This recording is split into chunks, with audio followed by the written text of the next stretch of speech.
Hello everyone and welcome back into my kitchen. Today I'll be sharing a delicious but simple recipe and I'd love it if you join me. Let's do it. Alright guys, so today for our Hasselback apples, I'm just doing one for a demonstration, but I think these would be really great for serving for the holidays. I have one apple here that I've peeled. I think it was a Fiji apple, but this should work with any apple that you have. And if you have apples that are starting to wilt a little bit, they're perfect for this.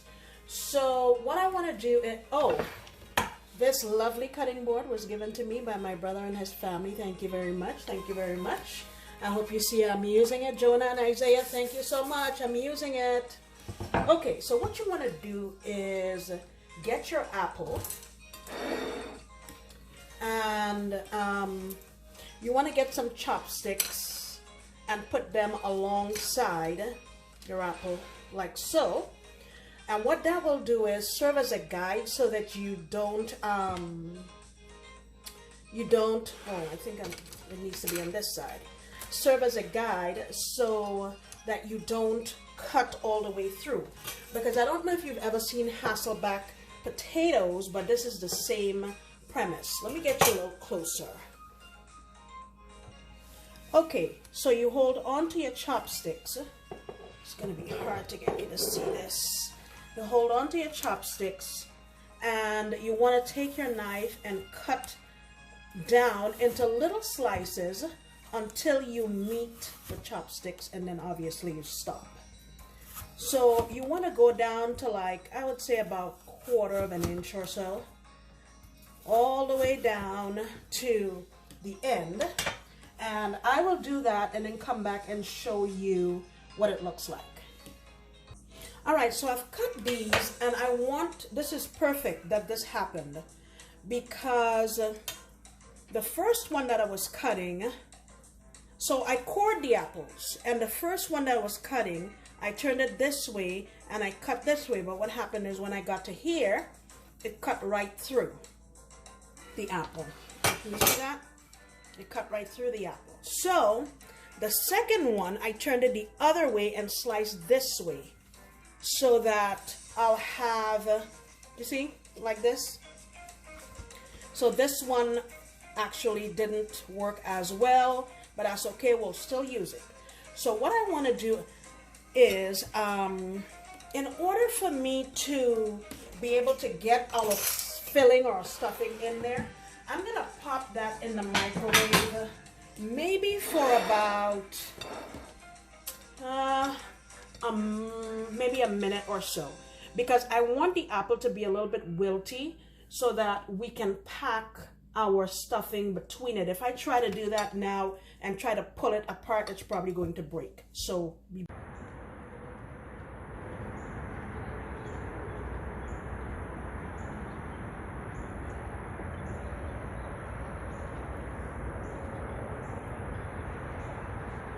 So while my apples are over there in the microwave, let's make the stuffing for our apples. What I have here is 1 tablespoon of salted butter that's been melted. I have 1/4 of a cup of oats and 2 tablespoons of flour. I love the taste of cardamom, so I'm going to put a little bit of cardamom in here. I'm calling that about 1/2 teaspoon. I'm also going to add some cinnamon, maybe about 1/2 teaspoon. I'm going to add some brown sugar. I'm going to say about 2.5 tablespoons. I'm going to mix that and now add this stuff into here. And what we're making is sort of like a crumble. So I'll get this mixed up and then we will add them to our apples. And today, as the title says, we're making this in an air fryer. I actually got the idea for this recipe from my friend Vanessa, who lives in Massachusetts. She told me about it and it sounded like a great idea, so here we are. Okie dokie, I'll be back in a sec.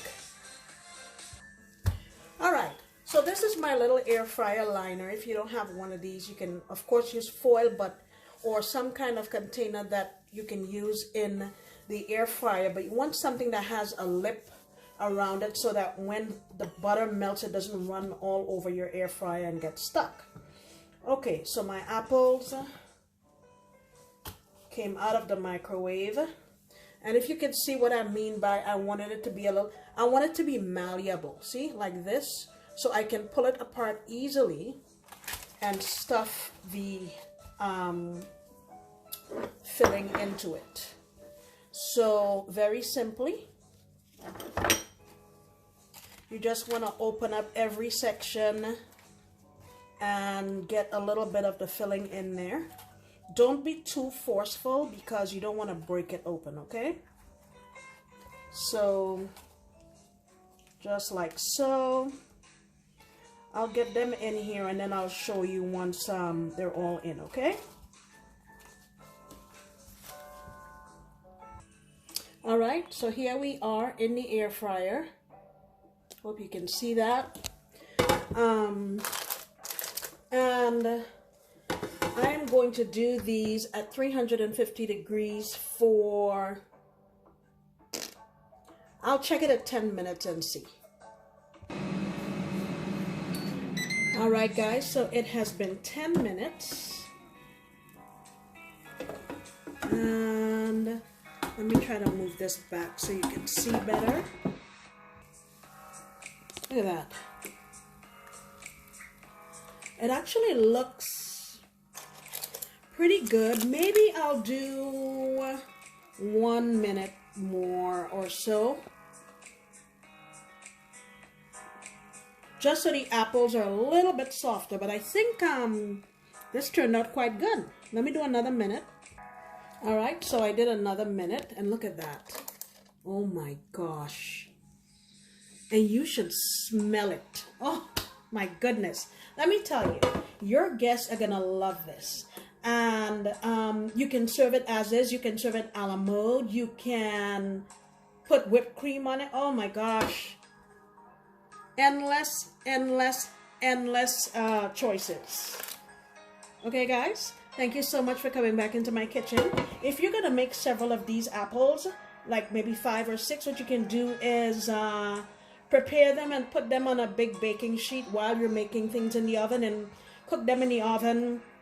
I haven't tried this in the oven, but I would say they're probably done in about maybe 50 minutes to an hour. But check it, and once you can smell it really, really strong, you'll know that it's ready. So just look at it and pay attention, and it'll be fine. Thanks again for coming into my kitchen. I sincerely appreciate you, and I hope you come back next time because you know I'll be making another delicious recipe. Bye. Oh, I'm wearing my turkey apron. Bye.